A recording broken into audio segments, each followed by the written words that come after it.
ইতিমধ্যে আমরা বিভিন্ন সোশ্যাল মিডিয়ায় পত্রিকায় দেখছি, এই জন্য অথেন্টিক কথাবার্তা বলছি, কোনো আননেসেসারি না।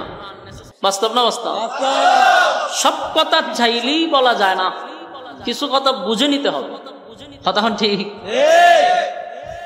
তো রাসূল সাল্লাল্লাহু আলাইহি সাল্লামের বিচার তার পছন্দ হয়েছে না, যাইব উমরের কাছে। ইহুদি ব্যক্তির ধারণা হলো মাল যেহেতু এটা আমার, উমরও বিচার করলে রায় আমার উপরে আইব, আমার এটা ইয়াকিন আছে, তো চলো তুমি যেখানে গো আমি এখানে যাবো। এই লোক লয়ে গেছে উমরের কাছে। উমর রাদিয়াল্লাহু তাআলা আনহু দরবারে যাওয়ার পরে বললো যে হুজুর, আমরা এসে একটা বিচার আপনার কাছে দিতাম, যে আমরার মধ্যে একটা দ্বন্দ্ব, এটা মীমাংসা আপনি করে দিবেন। ইহুদি ব্যক্তিটা বললো হুজুর, এর আগে আমার একটা কথা আছে। বলে কি কথা? বলে আপনার কাছে যে আমরা বিচার দিতাম আইছি, এই বিচার কিন্তু অন্য জায়গায় সমাধান হয়েছে, এটার রায় হয়েছে। বলে কোন জায়গায়? বলে আপনার নবী মুহাম্মদুর রাসূলুল্লাহ সাল্লাল্লাহু আলাইহি সাল্লাম উনি আমার বিচারের রায় দিয়েছেন, মালটা আমার। কিন্তু এই ব্যক্তির কথা হইল মুহাম্মদুর রাসূলুল্লাহ সাল্লাল্লাহু আলাইহি সাল্লামের বিচার তার কাছে পছন্দ হয়েছে, পুনরায় বিচার আপনার কাছে নিয়ে আসছে। জিগায় ফিরে মুসলমানরা জিগায়, ঘটনা কি সত্য? ইহুদি যে কথাগুলি বলছে এটা কি আসলে সত্য? বলে জি। বলে তোর পছন্দ হয়েছে না? বলে না, এই জন্য আমি পুনরায় আপনার কাছে আইছি। ওমর রাদিয়াল্লাহু তাআলা বলেন ঠিক আছে, তোরা দুইজন দাঁড়া, আমি আই। উনি ঘরের ভিতরে গেছে, গিয়ে একটা তলোয়ার লইছে, তলোয়ারটা লইয়া সামনে আইছে। আইয়া উনি কইল, রাসূল সাল্লাল্লাহু আলাইহি সাল্লামের বিচার যার কাছে পছন্দ হয় না, পুনরায় বিচার আমার কাছে নিয়ে আসছে সমাধান দেওয়ার জন্য। আমি উমরের সমাধান হলো তরবারি। উমরের সমাধান কি? একটা সেদ দিছে, বডির থেকে মাথা আলাদা, কোন শব্দ নাই, এক সেদে মাথা আলাদা হয়েছে। এটা হলো উমরের সমাধান। এখন নামদারি মুসলমান তো শেষ, এর গর্দান শেষ, ইহুদি চলে গেছে। কিন্তু ঘটনা এখনো শেষ হয়েছে না, ঘটনা খালি ঘটছে। এখন যেই লোকটারে উমর হত্যা করছে, এই লোকের আত্মীয় স্বজন যারা আছে, হেরা আবার উমরের বিরুদ্ধে মামলা করছে রাসূলুল্লাহর দরবারে। কুনানকার বিচার কই গেছে বুঝতেছেন তো? ইহুদির সাথে দ্বন্দ্ব লাগার যে মুসলমান নামদারি, তারে হত্যা করার পরে উমরের বিরুদ্ধে আবার মামলা করছে একেবারে মেইন আদালতে, রাসূলুল্লাহর দরবারে। তো ইসলামিক আইন অনুযায়ী হত্যার বদলা, জোরে বলেন, হত্যার বদলা এটা হলো ইসলামিক আইন। এখন ইসলামিক আইন অনুযায়ী হত্যার বদলা হত্যা, এই ওয়াজ যদি আমরা করতে থাকি তাহলে আমাদের পিছনে লাগানো হবে জঙ্গি। বাস্তব না বাস্তব? জঙ্গি উপাধি লাগাই দিব। এখন আপনি যদি ঠান্ডা মাথায় চিন্তা করেন এবং এই বিষয়টা নিয়ে অ্যানালাইজ করেন, দেখেন তো, যদি হত্যার বদলা হত্যাই বাংলাদেশি আইন চালু থাকতো, বাংলাদেশে কোন খারাপই আর হইতো? এখানে একজন যদি কেউ খুন করে, আদালতে যদি তারে আবার খুন করা হয়, হত্যা করা হয়, নেক্সট টাইম এলাকাতে আর কেউ খুন করা সাহস হইব যে আমি যদি কেউ হত্যা করি তা আমার ফল তৈলে আমার মৃত্যুদণ্ড। কেউ কি মরতে চায়? তো বাংলাদেশে এত খুন খারাপি কেন? কারণ 7 খুন করার পরও এর ফাঁসি হয় না। বাস্তব না বাস্তব? এখন খুন খারাপিটা যখন সকালবেলার ফান্তাবাদ, কুবা শামসুর মতো কুবায়। বাস্তব না বাস্তব? আগে যদি করছে চুরি, জেলখানাতে বাইরে আয়া করে ডাকাতি। কেন? তার সঠিক বিচার হচ্ছে না, অপরাধীরা শাস্তি পাইতেছে না, সঠিক বিচার হয় না। আর এখনকার যে বিচার, এগুলো হলো টাকার বিচার। টাকা আছে, বিচার আছে, টাকা নাই। এটা শুধু হাইকোর্টে না, গ্রামগঞ্জের যে সালিশ হয়, মাতব্বররাই যে বিচার করে, এই মাতব্বরের পকেটও টাকা দেওয়ার লাগে। বাস্তব কইছি না বাস্তব? কারণ আমি অভিজ্ঞতা আছে, কারণ আমি তো গ্রামের ছেলে, আমি তো ইটা দেখে দেখে বড় হইছি। ছোটখাটো একটা বিচার, ইটারে একদিনে বিচার শেষ করা যায়, এটারে ঘুরাইতে ঘুরাইতে নেয় 6 মাস। বিচারেরও কিছু সিস্টেম আছে। সর্দার মর্দারের সাথে আমার কিছু চলাফেরা হয় এখন, আগে হইতো না, এখন ডরায়। কিছু খেলছে আমার সাথে, খেললে এরা খুব ভয় পায়। তো এদের সাথে একদিন আমি বসে রয়েছি, হইয়া দিহি এরা কোন বিচারা যাইব, এরা 4-5 জন একখানা বসে, এইগুলো আপনারা শিখাই দিই, ধরতে পারবেন। 4-5 জন একখানা বইয়া এরা আবার একটা যুক্তি করে, 3 জন আলাদা হয়, তোরা 3 জন আমরা 3 জন, বিচার শুনতে শুনতে 3 জন লেগে জায়গা ঝগড়া, এই 3 জনের সাথে বেটা তোর বিচার মানে এটা হয়েছে না, এরা কিন্তু একই, কিন্তু এখানে আবার পৃথক হয়ে যায়। পৃথক হয়ে সেটা হয় না, বিচার হইতো না, পরে সামনে সপ্তাহ হইব বিচার। এইখানে একটা দরবার লাগায় বিচার শেষ করে এই 6 জন আবার আরেক জাত বইয়া চা খায়, কেমন হয়েছে? একটা জায়গা বিচার হয়েছে নি, আবার ডাকবো আমরা। এটার বাস্তব আমার মাদ্রাসার বাউন্ডারি দেওয়ার সময় একটা দ্বন্দ্ব হয়েছিল। গ্রামের সালিশরেন ইসলাম আমি বিচার করাইতাম, নিচি পড়ে এরা বইয়া যখন এই কাহিনী করছে, আমি কিতা করছি, আমি তো দেশ চুষে খাই, আমি আর পুরাটা ভিডিও করছি, আগে ফিসে সব ভিডিও করাইছি, লোক আছি না আমার, এরা বুঝতে পারছে না কোন আমি ভিডিও করাইছি, এটি আমার কাছে রাখছি। তা আমি শুধু চেয়ারও বইয়া চা খাইতেছি, এরা কথা শুনতেছি, দিয়ে এরা ঝগড়া লাগে, বিচার শেষ। পরে আমি কই শেষ নিয়ে আপনারা কোন হুজুর এটা হইতো না, আমরা আগামীতে আরো 2-1 জন লইয়া বমু, গ্রামের আরো 2-1 জন আনুন, এটা দেখুন নাই। আমি কই নেক্সট টাইমে যদি মাদ্রাসার এরিয়ার ভিতরে আপনারা দেখি, ভাবের সঙ্গী ভেঙে গেলাম বাইরিয়া, কইটি কিতা কইলে আমি চেয়ারম্যান মেম্বার গণ লইব, দেশ সুশাখায় আমি তোরা মাতব্বর গণলে আমার ওইগুনি।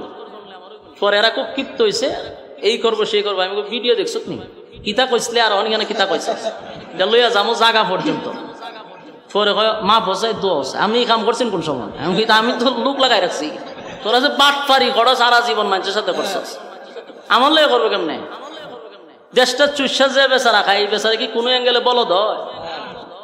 এরার এই পলিটিক্সটা আমি ধরতে পারছি, কারণ যে কিভাবে ধরছি, প্রথম এরা এখানে আসার আগে মিটিং করছে এক জায়গায়, ওখানে আমার লোক ছিল, ওখানে একটা ভিডিও করাইছি, এখানে আইসা আবার বক্তব্য দিচ্ছি, এখানে ভিডিও করাইছি, 2 ভিডিও যখন দেখাইছে সব বনাশ করে লেছেন হুজুর। আর জীবন মাদ্রাসা দ্বারা তো যাইতাম না, আপনি বিচারটা আপনার মন মতো করে লাই, আমরা ডাকি না, আর এই ভিডিও কেউ দেখাই না। এই জন্য বললাম, সালিশ থেকে শুরু হয় টাকা খাওয়া, হাইকোর্ট পর্যন্ত টাকা চলে। এই দেশে আপনি সুষ্ঠু বিচার পাইতেন কই? আমার কোন গরিব অসহায় যারা আছে এদের কপালে বিচার নাই, এরা নির্দোষ হইয়াও দোষী সাব্যস্ত হইয়া 4 দেওয়ালে বন্দী থাকে, একমাত্র টাকার কাছে বিচার বিক্রি হওয়ার কারণে। জানা রাখেন, মালিক ইয়াউমিদ্দিন, হাসরের মাঠে আল্লাহ হবে ইনসাফওয়ালা বিচারক। আল্লাহ যদি ইনসাফওয়ালা বিচারক হয়, দুনিয়াতে যারা বেইনসাফি বিচার করছেন কি বুঝেন? ধরা খাইবেন নি?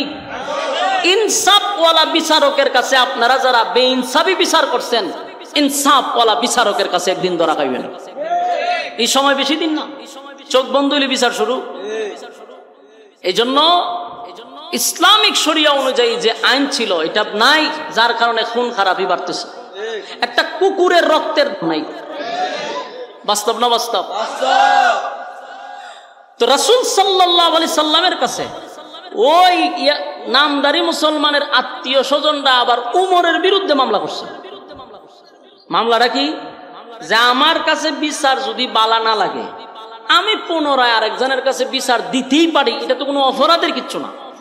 আর বাস্তবে এটা কোনো অপরাধ না, আপনারা আমার ভাল লাগছে না, তো সুতরাং আমি আরেক জায়গায় বিচার নিয়ে যাবো, এটা কোনো অপরাধ না। কিন্তু উমর আমার ভাইকে কেন হত্যা করলো? পুনরায় বিচার চাইতে যাওয়ার কারণে। এই জন্য আপনার আদালতে মামলা করলাম। রাসূল সাল্লাল্লাহু আলাইহি সাল্লাম এই কথা শোনার পরে চিন্তা তৈরি গেছে, সর্বনাশ, এখন আমার বিচার অনুযায়ী তো হত্যার বদলা হত্যা, কিন্তু উমরও তো হত্যা করণ লাগে। রাসূল পড়ছেনি বিপদ। কেন বিপদে পড়ছে? কারণ রাসূল তো উমরের ছায়া আনছে আল্লাহর কাছ থেকে। উমরকে আল্লাহর কাছ থেকে কি করছে? ছায়া আনছে, যে আল্লাহ আমি উমরের চাই। এখন উমরের ছায়াই না, এখন যে দরবারও পড়ছে, এখন বিচারের রায় তো হবে উমরকে হত্যা করা। রাসূল খুব চিন্তায় আছে, চিন্তিত অবস্থায় আছে। এই চিন্তায় যখন রাসূল পড়ে গেছে, ঠিক তখন আমার তেলাওয়াতকৃত সূরা নিসার 65 নম্বর আয়াত নাজিল হয়। এই হলো ঘটনারে কেন্দ্র করে যে আয়াত নাজিল হইছে, এই ঘটনারে কেন্দ্র করে আল্লাহ এই আয়াত নাজিল করে। কোন আয়াত?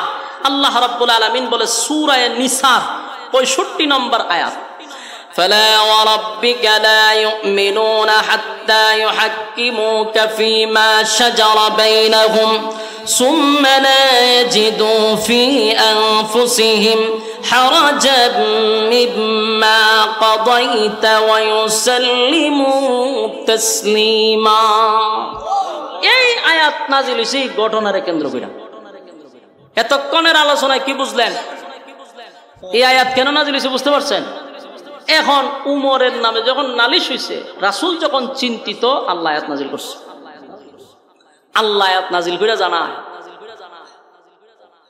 যে আবু মুহাম্মদ আমি আমার জাতের কসম করছি কার কসম আল্লাহর কসম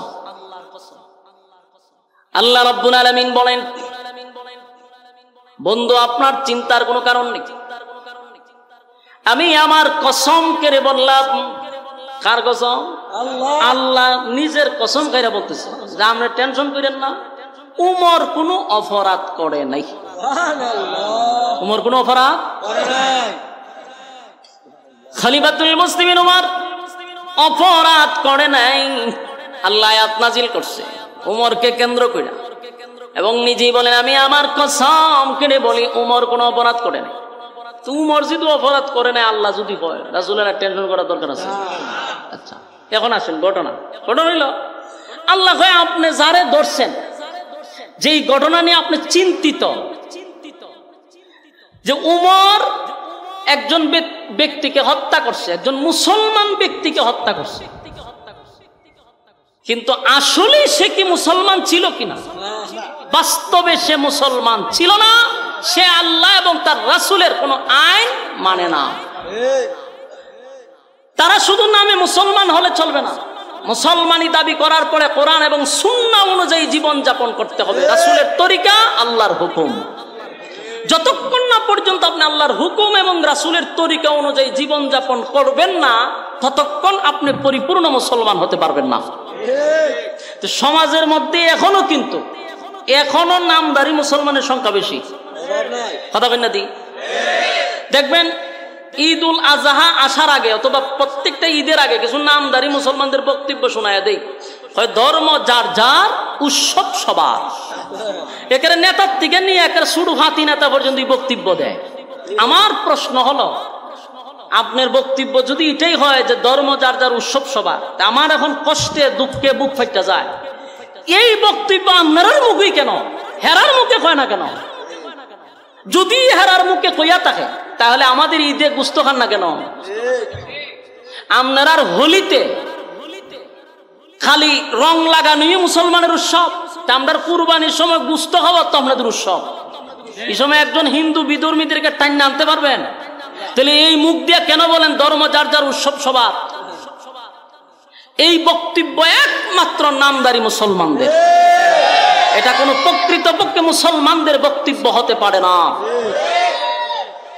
হিন্দুরা দুর্গা পূজা করবে আর আপনি মুসলমান হিসেবে গিয়ে হবেন যে উৎসব তো এটা আমরারও আপনি গিয়ে নাচতেন এটার মেইন হাকিকত কথার শানে নজুল হয়ে যায় চিন্তা করছেন নি এই চিন্তা তো আপনি করেন না কেন করেন না আপনি তো নামধারী মুসলমান যারা এই বক্তব্য দেয় আল্লাহর জাতের কসম কাল্লা আমার কাফারা দিতে হবে না এই যতগুলাই বক্তব্য দিছে গিয়া দেখেন একটারও নামাজ ঠিক নাই একটারও হালাল পন্থায় রুজির কোনো ঠিক নাই হ্যাঁ বছরে এক দুইবার যদি আয়ে ঈদের সময় আয়াসের হাত বাঁধে নামাজও পড়ে মাদ্রাসায় এই তালের মুসলমানরা কয় ধর্ম যার যার উৎসব সবার বাস্তব না বাস্তব সম্মানিত শুধু নামদারি মুসলমান ব্যক্তিটাকে হত্যা করার পরে আল্লাহ নিজেই সান্ত্বনা দিতেছে উমর কোনো অপরাধ করে নাই উমর কোনো মুসলমানকে হত্যা করে নাই উমর যাকে হত্যা করছে এটা মুনাফিক এই হত্যা করা সে রাইটে ছিল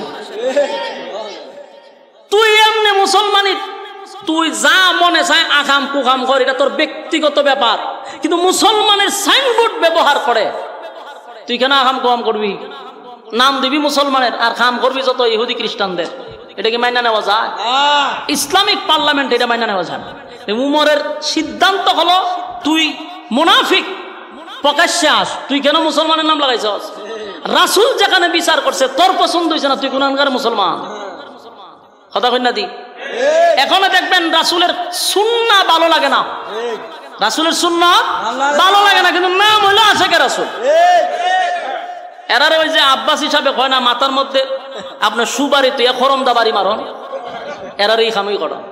তুই দাবি করস তুই সুন্নি, তোর মুখের মধ্যে রাসূলের সুন্নত নাই কেটে কোনডে, তোর মধ্যে রাসূলের সুন্নত নাই। তোর ফাত থেকে মাথা পর্যন্ত তাকাইলে বোঝা যায় না তুই কোন ধর্মের। নাম দেশ তুই সুন্নি। এই জন্য রাসূলের সুন্নাহ যারা মানে না, আল্লাহর হুকুম যারা মানে না, এরা নামদারি মুসলমান। উমর হত্যা করছে কোন মুসলমানকে নয়, একটা মুনাফিককে। তাই উমরের বিচার এটা সঠিক, আল্লাহ পছন্দ করছে। এই জন্য আল্লাহ আয়াত নাজিল করে, কারণ টেনশন করার কোনো কারণ নাই। উমরকে ফাঁসি দিওয়ান লাগবে না, উমর সঠিক বিচার করছে। এই জন্য মুনাফিক বড় ভয়ঙ্কর। এখন আসুন মুনাফিকের কিছু পরিচয় দিই। আপনারা কষ্ট হইতেছে? আলোচনা যদি ফাউন্ডেশন না বুঝেন তাহলে উপরে উঠবেন কেমনে? ফাউন্ডেশন শক্ত না হইলে কিন্তু বিপদ আছে। আলোচনার মেইন বুঝতে হবে, এরপরে সামনে আগাবো ইনশাআল্লাহ।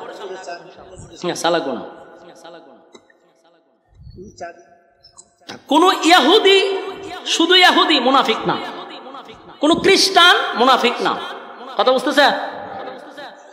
কোন ইহুদি মুনাফিক না, কোন খ্রিস্টান মুনাফিক না। কথা খুব মনোযোগ দিয়ে শুনবেন। কোন সনাতন ধর্ম হিন্দু যারা, এরাও মুনাফিক না। মুনাফিক কারা? যারা নামদারি মুসলমান, এদের মধ্যে হলো মুনাফিক। যারা লেবেল লাগায় আমি মুসলমান, কিন্তু ইসলামের সবচেয়ে ক্ষতি তারা করে, এরাই হলো মুনাফিক। কোন ইহুদি মুনাফিক হতে পারে না যতক্ষণ না সেই নামদারি মুসলমান না হয়, যে আমি ঈমান আনছি এই কথা বলবে কিন্তু ঈমানের কোনো কাজ করবে না, এই হলো মুনাফিক। সম্মানিত শুধু এখন আসুন, ইসলামের সবচেয়ে বেশি ক্ষতি কিন্তু করছে মুনাফিকরা। আল্লাহ রাসূল কিন্তু কথা বলে গেছে, ইহুদি খ্রিস্টানরা এত ক্ষতি করে নাই যেই ক্ষতি মুনাফিকরা করছে। কেন? কারণ মুনাফিকের চিনা বড় কঠিন। মুনাফিক চিনা কঠিন, আপনি চিনবেন না, কারণ এত আপনার মতো, এত নিজকে আমি কালেমা পড়ছি, এর মুখে দাড়িও আছে, যুব্ব আছে, সব ঠিকঠাক আছে, কিন্তু ভিতরে ভিতরে হুদ্দা শয়তানি। মুনাফিক কি করা যায় না? চিনা যায়। এই জন্য ক্ষতিটা করতে পারে সহজে। আজকে ইসলামের 12টা বাজাইতেছে কেনা? লেবাস দাড়ি। বলুন কোন দাড়ি? এরা চিনা যায় না। এরা দেখতে বোঝা যায় বহুত বড় আল্লামা, কিন্তু ইসলামের 12টা বাজাইতেছে। কথা কন না কেন? এই পবিত্র মঞ্চটাকে তারা যাত্রা ফালা বানায় নিছে, কিন্তু দেখতে তো বোঝা যায় বহুত বড় আল্লামা। ইসলামের 12টা কিন্তু সাধারণ পাবলিকে বানায় না। কোন রাজনীতিবিদরাও ডাইরেক্ট ইসলামের ক্ষতি করতে পারে না, কিন্তু একদারি লেবাসদারিরা ইসলামের ক্ষতিটা করে। রাসূলের যুগে এরকম ক্ষতি করছে। এবার আসুন, রাসূল সাল্লাল্লাহু আলাইহি সাল্লামের কাছে একবার একটা লিস্টই আসছে। কিসের লিস্টই? মুনাফিকের লিস্ট। বলুন কিসের লিস্ট? মুনাফিকের লিস্টই আসছে। তা রাসূল লিস্টের দিকে তাকায়া দেখে প্রথম নাম্বার যে নামটা, এই লোকটা রাসূলের ঠিক পিছনে নামাজ পড়ে। আমার কথা কি বুঝতেছে? যিনি মুনাফিকের 1 নাম্বার সর্দার, এই লোকটা নামাজ পড়ে কার পিছনে? ঠিক একেবারে রাসূলের পিছনে। রাসূলের যেমন দাড়ি মাশাআল্লাহ তার ওই রকম দাড়ি। রাসূলের মাথায় পাগড়ি, বেচারার মাথায় পাগড়ি। রাসূলের পকেটে মিসওয়াক, বেচারার পকেটেও মিসওয়াক। মানে এই লোক হইল মুনাফিকের প্রথম নাম্বারে নাম। আল্লাহর রাসূল শোনার পরে কোন কারো কাছে বলেও নাই, শব্দ করে নাই। রাসূল চিন্তা করে যায়, সব না সেই লোক দিয়ে আমার পিছনে নামাজ পড়ে, হেনি রকম কামলা। রাসূল কারো কাছে বলে নাই। ইসলামের অনেক ক্ষতি সে করতেছে। কিছুদিন পরে এই লোকটা মারা গেছে। ওই যে সবচেয়ে বড় লিডার যে মারা গেছে, তো তার ছেলের নাম হলো আব্দুল্লাহ। আর যে মারা গেছে মুনাফিক, তার নাম হলো আব্দুল্লাহ ইবনে উবাই ইবনে সুলুল, মুনাফিকের সর্দার। তার ছেলে হইল আব্দুল্লাহ। এই আব্দুল্লাহ আবার রাসূলের একজন সাহাবী, এবং সে মুনাফিক নয়, রাসূলের একজন মহব্বতের সাহাবী, মানে মুনাফিকের ছেলে। সে রাসূলের কাছে কান্না শুরু করছে। আল্লাহ রাসূল জায়গায় কান্দো কা? তো কান্দিও জন আমার আব্বা মরে গেছে। তো রাসূল জানেনি হের আব্বা যে কোন কামলা। কথা না, হে যে রাসূলের কাছে কাঁদতেছে যে আমার আব্বা মরে গেছে, এই জন্য কান্দি। তো রাসূল কত না আমি কি করতাম? আব্দুল্লাহ কান্দে কান্দে আর হুজুর আমি জানি আমার বাপ বেশি সুবিধার আছেন না, দেখতে মক্কার ইমাম দেখা গেছে, কিন্তু ভিতরে হুদ্দা শয়তানি আছে। আমি জানি হুজুর, আপনিও জানেন, কিন্তু আমার তো বাপ, আমার তো কষ্ট লাগে। কাঁদতেছে। আল্লাহর নবী বলেন, আব্দুল্লাহ তোমার কান্না দেখে আমার আফসোস হয়, আমি এখন কি করতে পারি বলো? তোমার আব্বা কি ছিল না ছিল আমি তোমার কাছে এটা বলতে চাই না, কারো কাছে আমি এটাই পর্যন্ত বলি নাই। সন্তান হইয়া তুমি যেহেতু বুঝতে পারছো, এখন বলো আমি নবী তোমার জন্য কি করতে পারি? আব্দুল্লাহ কান্দে আর বলে, নবী গো আমি জানি আমার আব্বা আপনার পিছনে বরাবর নামাজ পড়তো, কিন্তু আমার আব্বা যে ইসলামের 12টা বাজাইতো সেটাও আমি জানি। আগে নবীজি আমার আব্বা তলে তলে ইসলামের ক্ষতি করছে, আপনাকে মারার জন্য ষড়যন্ত্র করছে, কিন্তু আমার আব্বা মারা যাওয়ার পরে আমি সন্তান হিসাবে আমার কষ্ট লাগে। আমি জানি আমার বাবা ভালো ছিল না। আল্লাহর নবী বলেন, এখন আমার করণীয় কি? আব্দুল্লাহ বলে, নবী গো আমার দিলটা সাক্ষী দেয়, আপনি নবী যদি আমার আব্বার জানাজাটা পড়ায়া দিতেন, তাহলে আমার দিলটা সাক্ষী দেয় আল্লাহ রাব্বুল আলামিন আপনার জানাজার বরকতে আমার আব্বারে মাফ করে দিত। এটা কার ধারণা? ছেলের ধারণা। আব্দুল্লাহ বলে, নবী গো আমার দিলটা সাক্ষী দেয় গো নবী, আপনি নবী যদি আমার আব্বার জানাজা পড়ায়া দেন, তাহলে আমার আব্বার আপনার জানাজার বরকতে আমার আব্বার জিন্দেগির গুনাহ মাফ করে দিবে। আল্লাহর নবীর তো মায়া দয়ার কোনো অভাব ছিল, কথা কয় না? ওমা আরসালনাকা ইল্লা রাহমাতাল লিল আলামিন। আল্লাহর নবীর মায়া দয়ার কোনো অভাব ছিল না। আব্দুল্লাহ যখন নবীর কাছে প্রস্তাব দিল, নবী গো আমার আব্বার জানাজা পড়ায়া দিলে আমার দিলে সাক্ষী দেয় আমার আল্লাহ আমার বাবারে মাফ কইরা দিবে। নবীর মায়া দয়ার কোনো অভাব নাই। নবী চিন্তা করলো আমার একটা জানাজা পড়ায়া দিলে যদি তার আব্বারে আমার আল্লাহ মাফ করে দেয়, অসুবিধা কি আমি জানাজা পড়ায়া দিব? সুবহানাল্লাহ। আমি জানাজা পড়ায়া দিব। নবীর মহব্বত আর ভালোবাসা। আপনি যদি জানতেন যে আপনার বিরুদ্ধে এই লোকটা সব সময় ষড়যন্ত্র করে, আপনার মারার লেগে ষড়যন্ত্র করে, আপনার ক্ষতি করতেছে, হে মরলে তো জানাজা যেতেন না। কথা হয় না? আমরা গ্রামগঞ্জের স্বভাব আছে, অনেকে জানাজা যায় না, ফেলে খেলে বলে বাপরে বাপে জ্বালাই লিছে, এই জন্য এর জানাজা তুই যায় না। কিন্তু আল্লাহর হাবিব এত কিছু জানার পরে আব্দুল্লাহরে বলেন, আব্দুল্লাহ ওয়াদা দিলাম আমি তোর আব্বার জানাজা পড়ায়া দিব। সুবহানাল্লাহ।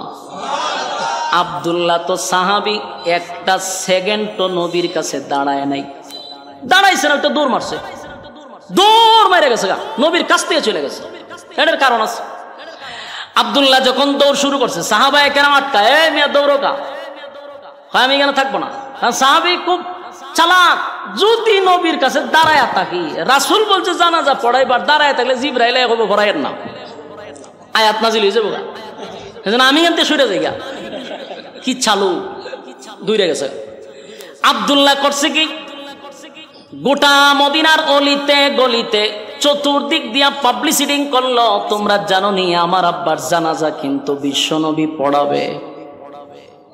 গোটা মদিনায় অলিতে গলিতে ছড়াইয়া দিছে যে আমার আব্বার জানাজা বিশ্বনবী পড়াবে। আব্দুল্লাহ যখন মদিনার অলিতে গলিতে চতুর্দিক দিয়া জানায়া দিল আমার আব্বার জানাজা বিশ্বনবী পড়াবে, মদিনার মানুষ আতঙ্কে আছে, আশ্চর্য হয়ে গেছে, এটা কিভাবে সম্ভব?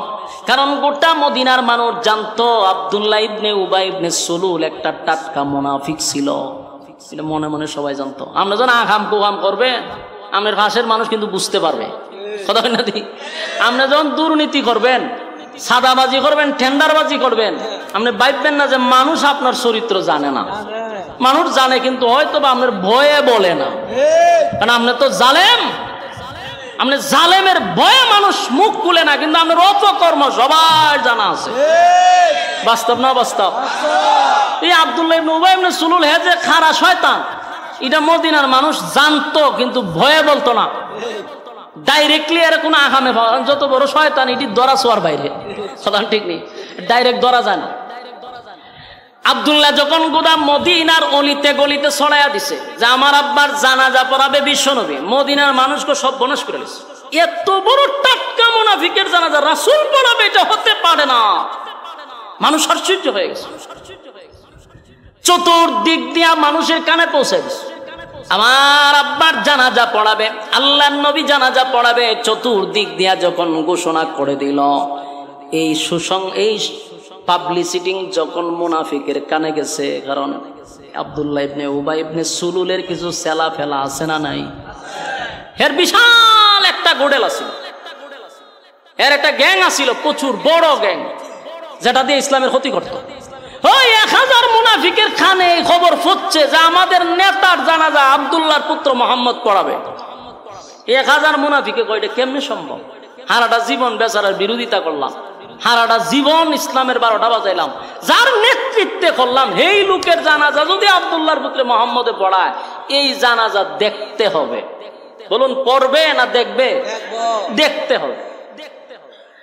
গোটা মদিনায় চতুর্দিক দিয়ে ঘোষণা হয়ে গেল, এই আল্লাহর হাবিব জানাজা পড়াবে, আব্দুল্লাহ ইবনে উবাই ইবনে সুলুলের জানাজা পড়াবে, আব্দুল্লাহ ইবনে উবাই ইবনে সুলুলের জানাজা পড়াবে।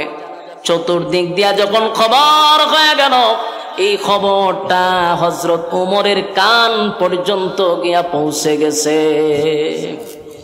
মনোযোগ দিয়া শুনেন, ওই আরেক আয়াতে কইছিলাম, কয়টা আয়াত কইছি?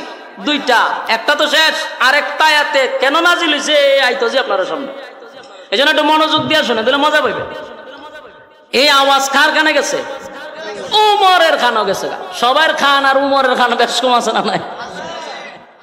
চতুর্দিক দিয়া যখন ঘোষণা হয়ে গেছে আব্দুল্লাহ ইবনে উবাই ইবনে সুলুলের জানাজা পড়াবে, বিশ্বনবী কানে পৌঁছে গেছে। হযরত ওমরের মেজাজটা গরম হয়ে গেছে, এটা কোনোভাবেই সম্ভব হবে না। আল্লাহর নবীর সাহাবী হযরত ওমর রাগান্বিত হয়ে গেলেন, শরীরের রক্ত লাল হয়ে গেছে, মেজাজ গরম। এত বড় মুনাফিকের জানাজা কেমনে গো আমার নবী পড়াবে? যেই লোকটা আমার নবীর বিরোধিতা করলো, যেই লোকটা ইসলামের ক্ষতি করলো, যেই লোকটা জীবনটা ভর ইসলামের 12টা বাজাইলো, এমন লোকের জানাজা নবী কেমনে পড়াবে?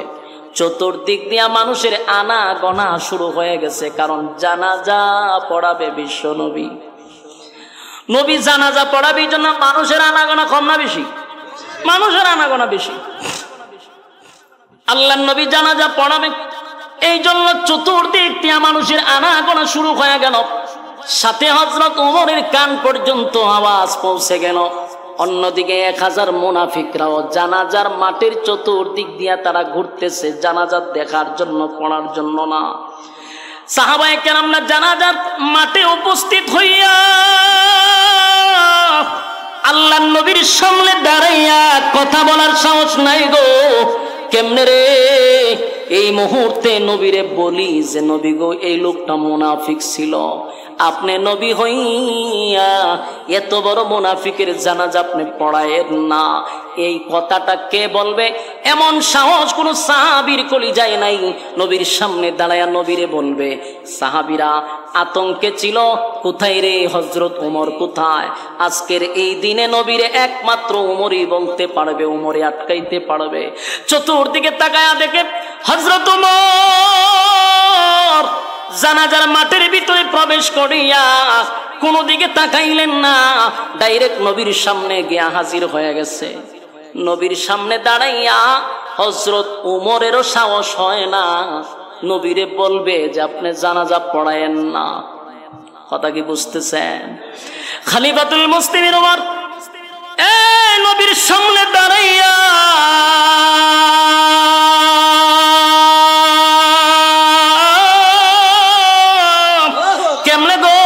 সামনে দাঁড়াইয়া বলবে নবী আপনি জানাজা পড়ায়েন না, এই সাহসটা হযরত ওমরের ভিতরে নাই। হযরত ওমর চতুর্দিক দিয়া ঘুরতেছিল, বাড়তেছিল, চতুর্দিক দিয়া মানুষের আনাগোনা, 1000 মুনাফিকরা চতুর্দিকে ঘুরতেছিল। হযরত ওমর চতুর্দিক দিকে দাঁড়াইয়া নবীর একবার কাছে যায়, আবার পিছনে যায়। কেমনে রে, আমি নবীরে বলি আপনি জানাজা পড়ায়েন না। নবীর সামনে দাঁড়াইয়া হযরত ওমর মোমের মতো নরম হয়ে গেল। হঠাৎ করে উমরের কানের মধ্যে আওয়াজ আসতে লাগলো। মনে মনে ভাবতেছিল যে আমি ডাইরেক্ট না বলতে পারি, ইনডাইরেক্ট তো বলা যায়। সুবহানাল্লাহ।